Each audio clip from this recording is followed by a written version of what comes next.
Hello guys, তোমরা সবাই কেমন আছো? আশা করি সবাই অনেক অনেক ভালো আছো। আর আমিও ভালো আছি। আর দেখো, এই যে আমি বাড়িঘর মোছামুছি করছি, কারণ আমি বাবার বাড়িতে এসেছি আজ কিছুদিন হলো।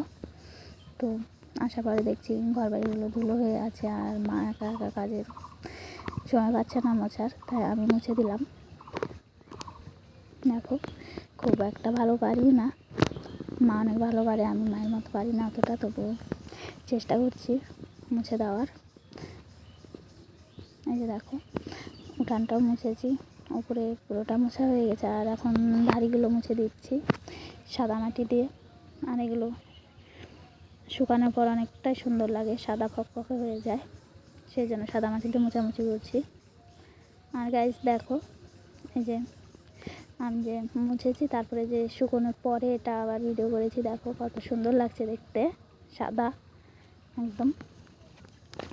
আর মোছাটা সমান হয়েছে, সেজন্য আর ভালো লাগছে।